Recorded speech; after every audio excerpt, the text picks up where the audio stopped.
दूर किसी जंगल में दो पेड़ों पर साथ साथ चिड़ियों के दो परिवार रहते थे। रानो चिड़िया अपने परिवार के साथ बहुत खुशी की जिंदगी गुजार रही थी। रानो चिड़िया और इसका पति तमाम काम मिलजुल कर करते, एक दूसरे की मदद करते और एक दूसरे का पूरा ख्याल रखते। जबकि दूसरे पेड़ पर पारो चिड़िया रहती थी, जो बहुत बदतमीज थी। हर समय अपने पति से इसकी लड़ाई रहती। वो कोई भी काम ना करती, बल्कि शाम को जब रोज इसका पति थका हारा घर आता तो वो इससे कभी भी प्यार से ना बोलती।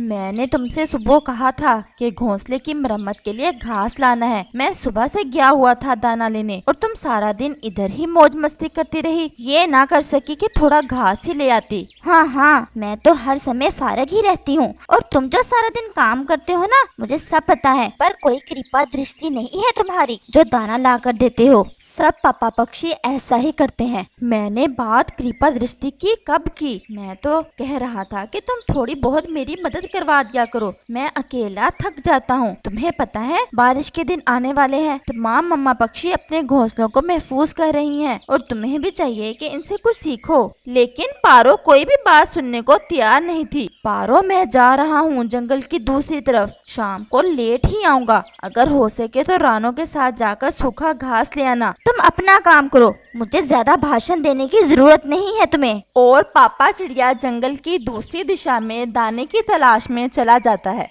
प्यारे दोस्तों, क्या आपने मुझे सब्सक्राइब कर लिया है? और घंटी के आइकॉन को दबाना बिल्कुल मत भूलिएगा।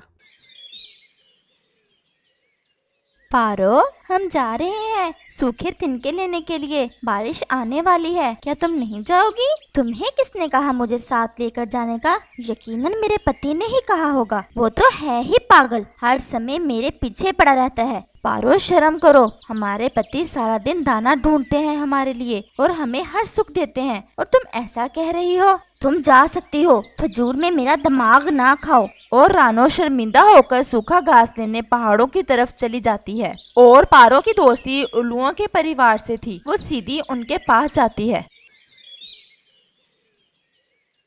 मेरा तो भाग्य ही खराब है। मेरा पति तो हर समय मुझे काम करने को कहता रहता है। देखो पारो, बात तो इसकी सच है। तुम्हारा जिंदगी गुजारने के तौर तरीके हम उल्लुओं से अलग हैं। हम तो एक रात कहीं और दूसरी कहीं गुजारते हैं, लेकिन तुम्हारा तो घर होता है और बहुत सारी जिम्मेदारियाँ। तुम थोड़ा ख्याल किया करो। और तुम ये भी जानती हो कि एक दो दिन में तुम अंडे देने वाली हो। भला कैसे अपने बच्चों की परवरिश कर सकेगा अकेला इनका पापा? तुम भी इसी मनहूस की आवाज बोल रही हो। कर गया होगा ना दो चार बातें तुमसे भी मेरे खिलाफ। ऐसा कुछ नहीं है। मैं तो दोस्त समझ के तुम्हारे पास आ जाती थी, फिर नहीं आऊंगी अगर ऐसे ही भाषण देने हैं तो। और पारो बहुत गुस्से में वहाँ से उड़ जाती है। आ गए हो? क्या क्या कहते रहे हो रानो से और उल्लू रानी से मेरे खिलाफ? बेवकूफ, मुझे थोड़ा सांस तो ले लेने दो। मैं सुबह से गया हुआ था और अब लौटा हूँ थका हुआ। कुछ शर्म कर लो। तुम शर्म करो, मैं क्यों शर्म करूं? लगता है आज फिर पारों की जंग हो रही है अपने पति से। ऐसा कौन सा दिन होता है जब ये नहीं होती? चलो इनको समझा देते हैं। कोशिश करके देख लो। तुम चली जाओ। लेकिन पारो है नहीं किसी की बात मानने वाली। और रानो पारो की तरफ जाती है।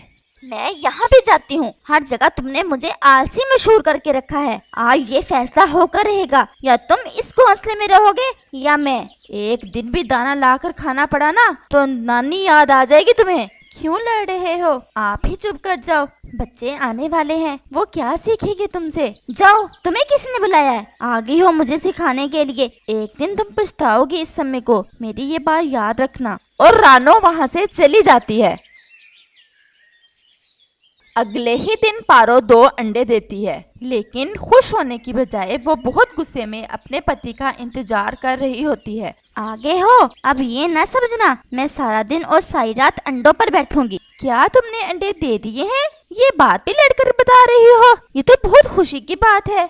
तुम्हें होगी खुशी, मुझे नहीं है। मेरा काम तो और बढ़ गया है, पहले ही घोंसला छोटा है। तुम बहुत बदकिस्मत हो जो अपने बच्चों के बारे में ऐसी बातें कर रही हो। तुम बस अपने इन बच्चों का ख्याल रखना, बाहर के काम मैं सब देख लूंगा। मैं कौन सा कर रही हूँ काम, तुम्हें ही करने हैं, और रात को अंडों पर भी तुम ही बैठोगे। तुम लड़ाई ना करो, मैं सब कर लूंगा। इस खुशी के मौके को लड़ाई में ना बदलो। ये दाना खाओ, बहुत दूर से लाया हूँ तुम्हारे लिए। ऐसे ही दिन और रात गुजरते गए और फिर एक दिन पारो के अंडों से 2 छोटे छोटे बच्चे निकल आते हैं। ये तो बिल्कुल मेरे जैसे हैं, कितने प्यारे हैं ये बच्चे। अपने बच्चों को देखकर पारो की सोई हुई ममता जाग जाती है और वो अपने आप पर बहुत शर्मिंदा होती है जो अपने पति से इन बच्चों के बारे में उल्टा सीधा बोलती रही। आज मैं सॉरी करूंगी इनके पापा से, मैंने बहुत तंग किया है उसे। वो ना हो तो कौन ला कर देता ना मुझे और मेरे बच्चों को।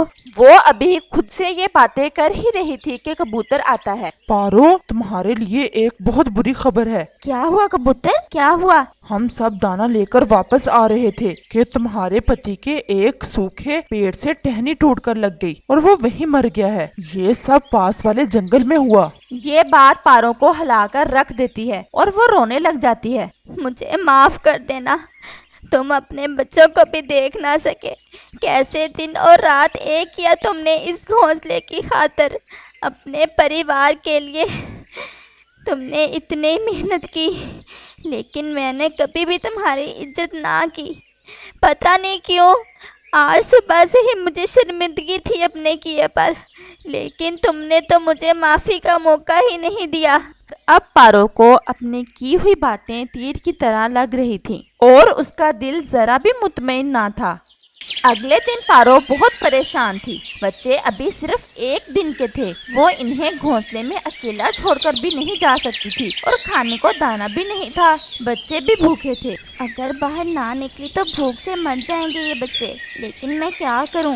और आखिरकार पारो कव्वे के पास जाती है। कव्वे भैया। क्या हुआ पारो? बाकी बात बाद में, आज बोल बहुत तमीज से रही हो। ऐसा पहली बार सुना तुम्हारी जुबान से। पारो शर्मिंदा होते हुए अपनी बात जारी रखती है। कव्वे भैया, मेरा पति अब इस दुनिया में नहीं रहा। क्या क्या कह रही हो तुम? हाँ, वो कल जब पक्षी दाना लेने के लिए गए थे ना, तो रास्ते में हादसा हो गया था और मेरे बच्चे भूखे हैं। कुछ खाने को दे दो प्लीज।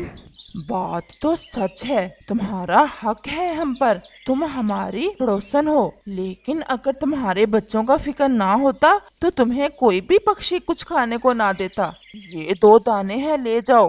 और पारो 2 दाने लेकर शर्मिंदगी के साथ वापस लौट जाती है।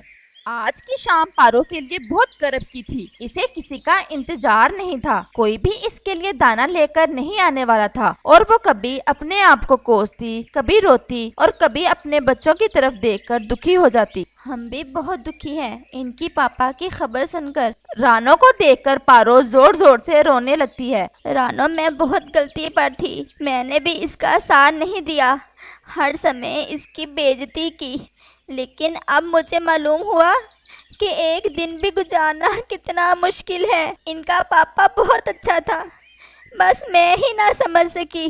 पारो, अब समय हाथ से निकल गया है। अब पछताने का कोई फायदा नहीं। बस तुम अपने बच्चों की फिक्र करना। और रानो चली जाती है और शायद पारो अपने परिस्थिति से मुकाबला तो कर ले, लेकिन अपने अंतर आत्मा की आवाज का सामना कभी भी नहीं कर पाएगी। हमें इस कहानी से ये सीख मिलती है कि अपने परिवार की कदर करो, क्योंकि जिंदगी की खुशियाँ तब तक ही हैं जब तक तुम्हारा परिवार है।